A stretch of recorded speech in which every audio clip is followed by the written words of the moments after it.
We are officially having a baby this month, and here is what our first budget is going to look like as a family of 5 living in Phoenix, Arizona. Hey, I'm Marissa, and welcome back to my channel. If you're new here, I talk about family finance and how to budget, save, and make more money for your family. And one of the things that I do is regularly share our household budget here on the internet so that you can see what real budgeting is looking like. So I'm going to be sharing my actual household budget with you guys today for the month of August. We are a family of 4 currently. I am very pregnant with baby number 3, and I am due in a little over a week, which honestly I thought it'd happen by now, so I'm kind of bummed that he's not here yet, but we're gonna make it through. So before we get into it, the budget template that I'm using is one that you can get yourself on my shop. I will leave a link to it down below, and you can check it out there. It's an instant download. You just download it once and you can copy it over and use it every single month. This is the template that we have used for years as we have paid off debt, grown our savings, and moved along in our financial journey. I also do want to start this video by sharing a quick little, I don't know if disclaimer is the word, but I'll leave a timestamp if you just want to get to the budget, if you're like, I just want to see the numbers. But if you are a regular follower, then you may have noticed that I haven't posted these types of videos in like a month or 2, and I feel like I just needed to take a little break from that. I love that I get to share online. I am so passionate about budgeting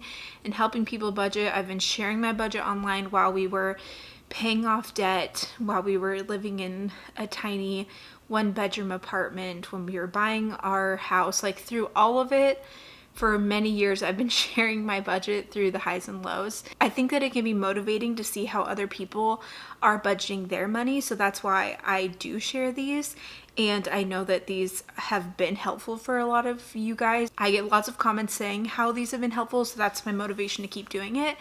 But I'm also very pregnant and a little more emotionally sensitive.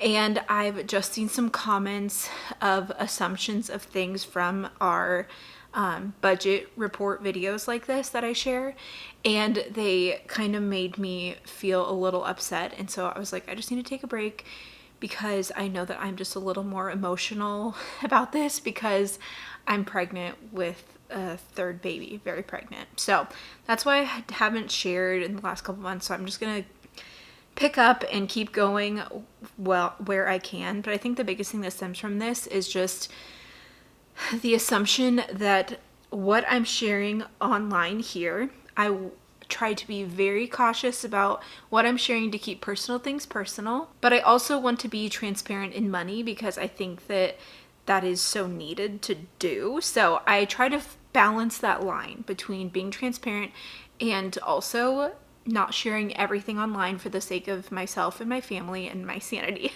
And so I think a lot of the comments that I was getting that were frustrating were assumptions about me that aren't true because I am cautious about what I do and do not share. So I know that everyone's going to have assumptions of someone who you see with things online, but I just want to just share that you don't know the full story of everything that's going on in everyone's lives online, even if people are sharing parts of their lives online. So that is my little disclaimer. And with that, let's get into this budget video. Here is our budget as we are a family of 4, almost 5, hopefully any day. I thought it was going to be last night. It wasn't last night. My kids are 4 and 2, and we live in Phoenix, Arizona. Okay, the first thing that we have here is our income section. I have my husband Jacob's income and my income individually blocked off. Jacob works in marketing. He is a W-2 employee for a regular company, but he does work from home, which we absolutely love.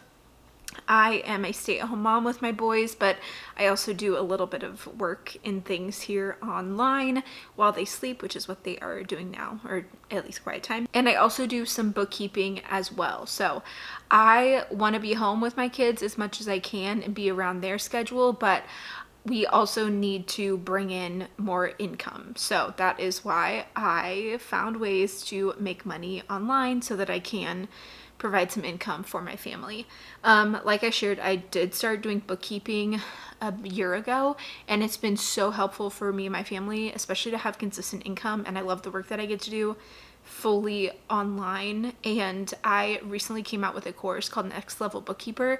If you want to check it out and learn more about how to become a bookkeeper and launch your bookkeeping business, you can check that out. I will also leave a link to a freebie down below that kind of walks you through what bookkeeping is and if it could be a good option for you to do from home. But depending on your skills and what you're looking for me, it's been a really great way to bring in some extra income for my family while still having the flexibility to be on my kids' schedule and work when they're asleep. So I do pay myself out of my business. So the income that we have here is after taxes, insurance, 401k, HSA, all of that stuff. This is what gets deposited into our bank accounts that we have to budget off of, and that is $9,600 for our household.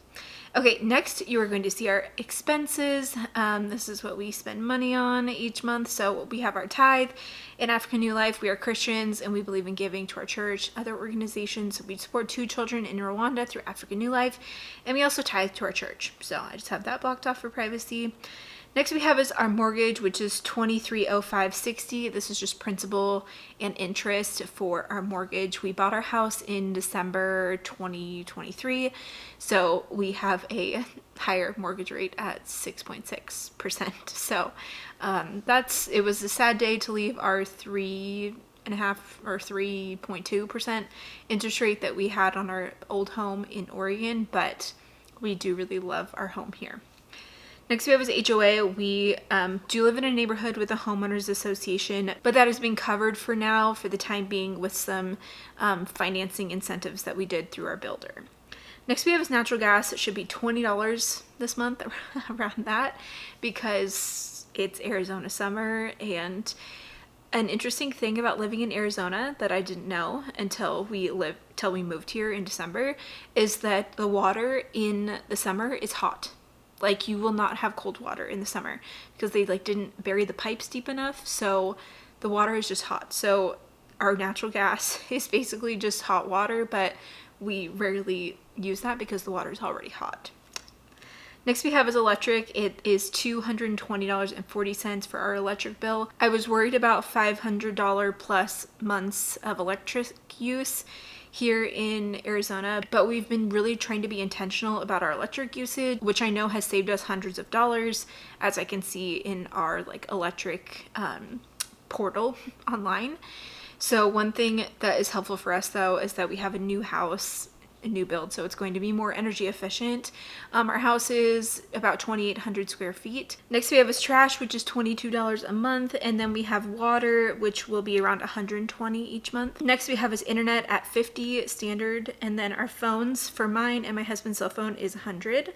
Next we have is insurance. This is for both of our cars. We have a 2024 Kia Carnival and a 2018 Toyota Highlander, and car insurance for both of those together is $200. Next we have is life insurance at $52.89 each month. We have a term life insurance policy on myself and my husband Jacob, and that is just our premium that we pay each month. Super affordable.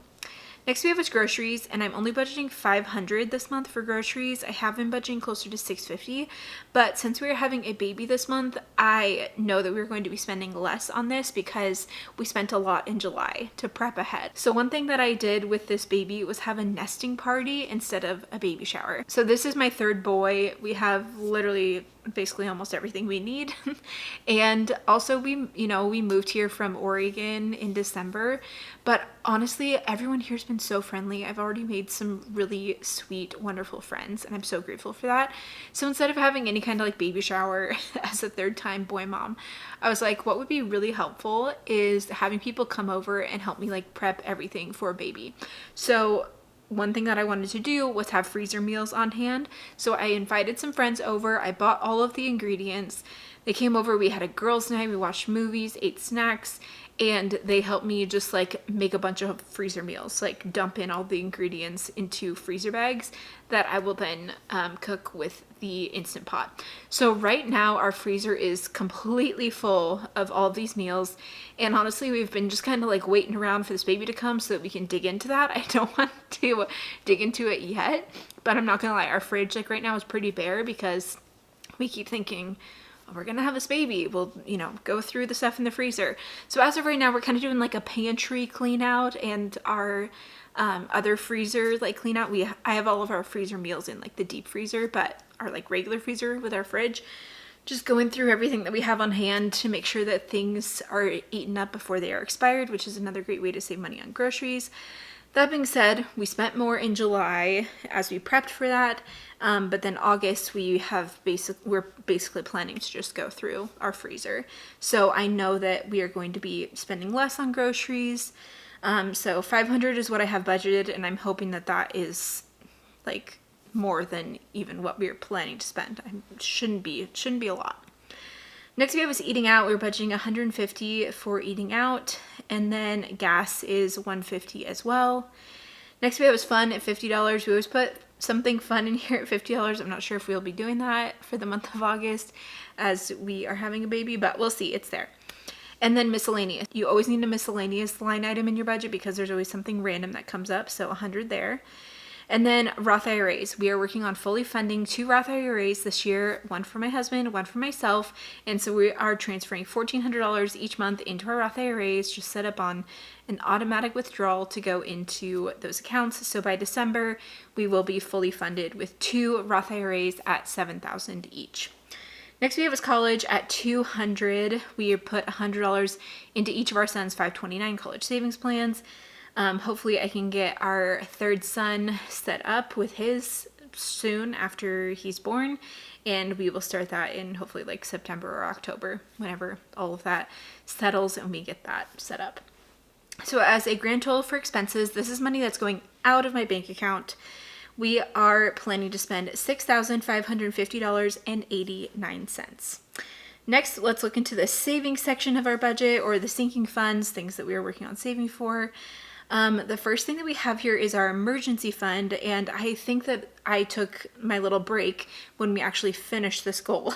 So sorry to leave you hanging, but we wanted to increase our emergency fund a little bit more to over 6 months of necessary expenses, and our emergency fund is now at $30,000. So we feel good that that is now complete, so we aren't putting anything else to that. You can see here that I have this blocked off again just for my personal privacy, but this template does show a beginning balance and an ending balance. And so I have this template set up for you too, like if you want to purchase this template. The beginning balance is last month's ending balance, and then you add in the formula will add in what you actually put into the fund, and then it'll take out what you spent from the fund to then come up with the ending balance for each individual sinking fund. So the emergency fund is now at $30,000. I will share that. Next we have is property taxes. We save this and pay this out for our home, and I know that you could do this through escrow. We decided to just do it ourselves, and the reason for that is because I'd just rather it sit in my savings account earning extra interest in my high yield savings account, which I'll mention in just a minute. And then property insurance, same thing, $65 a month that we put away for property insurance, and then we'll pay that when the bill comes due. And then taxes, since I am self-employed, we do save for income taxes, and I pay those quarterly. So I set aside money for that each month directly from my business, and I just have that in the ending balance section of how much I have saved away for taxes. I do also pay quarterly, but I do anticipate that I will owe something at the end of the year, so we're saving for that. And the reason why all of these are in a light blue color is because I have them all saved away in our high yield savings account with CIT Bank. If you don't have a high yield savings account yet, I cannot recommend it enough. It's one of the easiest things you can do to better your finances. A high yield savings account earns you significantly more in interest than you would earn in just a regular savings account. Now, this is not for like a long-term investment, but you should have an emergency fund, and if you're going to have an emergency fund and cash sitting around, might as well have it earn you a bit more interest, and that's what you can do with a high yield savings account. Right now, CIT Bank earns over 10 times the national average rate. You can earn 5% with their Platinum Savings account and 4.65% with their Savings Connect account. With the Platinum Savings, you need to have at least $5,000 in that account to earn the 5%, but if you have less than that, the Savings Connect account at 4.65% is still a really great rate. I also love CIT Bank because they have no fees. There's no opening fees, maintenance fees, monthly fees, fees, none of that. And they are also FDIC insured. So it's a great place to just park your emergency fund and let it earn you some extra interest. This last month I made over $170, I think, in just interest of letting this money just sit in my account with CIT Bank. I've been using them for a year. I really enjoy them. And I have a full review with them if you want to check it out. I will leave that up above here, but I cannot recommend enough getting yourself a high yield savings account to start earning some extra interest on money that's just going to be sitting in your bank account anyway. So definitely go check them out. I will have a link down below to CIT Bank if you want to check them out there. It is an affiliate link, so I do get a little kickback, so thank you if you use that. But like I said, they're who I personally use and I've had a great experience with them. So can't recommend enough. Go get yourself a high yield savings account. We do have additional sinking funds here. So Jacob gets $150 of personal spending money each month. I get $75. The only reason why that is different is because I just don't like to spend as much money as he does on like personal stuff, and that's fine. So we are happy with that. Next we have is extra giving. We put $50 a month into an extra giving fund, which allows us to say yes to additional giving opportunities if they come up. And then gifts. This is for things like birthdays, anniversary, wedding gift, baby shower gift, all that kind of stuff. $50 a month goes into this fund. And then clothing, we have $50 for that as well. Clothing for myself and Jacob. Next we have is vacation. We are putting $200 a month into our vacation fund. We are actually planning to hopefully go to Disneyland next spring. So we are just setting aside a little money every month to be able to make that trip happen later on next year. Christmas, we're not putting anything into our Christmas fund right now. The way that I've actually been saving for Christmas is utilizing credit card reward benefits to be able to apply that to our Christmas fund of what we will spend during that time. So I don't think we are going to need to put anything extra to Christmas to fund that. Next we have is medical at $533.33 each month. So I actually just hit my personal max out of pocket for this calendar year from our medical plan. And I haven't even gone to labor and delivery yet, so that's great. That'll be fully covered then. But we have been setting aside $533.33 each month for the purpose of medical because of it being a heavier medical year with me having a baby. So what I did was take our total family max out of pocket, divide that by 12 and save that amount each month, which comes to this $533.33 each month. Like I mentioned, we do have an HSA, but we actually use it as an investment rather than paying for medical expenses because you can actually invest the dollars inside your HSA, and the HSA has a triple tax advantage, which is unlike any other, which is amazing. So our plan for this year is not to actually touch the HSA, but instead pay for everything out of pocket. So that's what we've been doing. Next we have is dues and subs, $100 each month to that. And then car maintenance, $75, and house maintenance, $200. Our house is under a 1-year warranty, so we still have part of that remaining. And before the 1-year warranty is up, we are actually going to have an inspector come and double check everything. And if anything needs to be fixed, we will submit that to the builder. There are some things that need to be fixed, but they kind of just do like a one-time fix on stuff. So we're just kind of sitting around waiting for that time to happen. And then after this 1 year, I will increase our household maintenance cost to be higher. Next we have is household for things like toilet paper, detergent. Charmin's on sale right now at Costco. Go and get it, all that kind of stuff. And then kids, we are putting every extra penny right now to the kids fund, $1,035.72. We recently were spending a lot of money on kids stuff because like my preschooler had preschool camp. We also have him enrolled in swim lessons, and then I'm having a baby, so we bought a little more baby gear, things that we needed. So I just wanted to add a little more to that fund to get that higher. So overall, we are putting $3,049.11 into our savings sinking fund part of our budget. So you can see here our total out is $9,600, which matches our income. The difference should be 0, and here it is. So our budget is ready to go for the month of August. So that is a look at our budget for this month. Don't forget to check out CIT Bank for their high yield savings account, and also if you want to check out this budget template, I will leave a link to both of those in the description box down below, and you can check them out there. Thank you all so much for your kindness and your support. I know that it can be very vulnerable to share your money life online. So I appreciate the overwhelming majority of kindness that comes with that. And I want to keep sharing this to be transparent and to be helpful for you on your own budgeting journey. And so with that, I hope that by the next time I share this kind of video, I will have a baby. And I will look forward to seeing you then. Bye.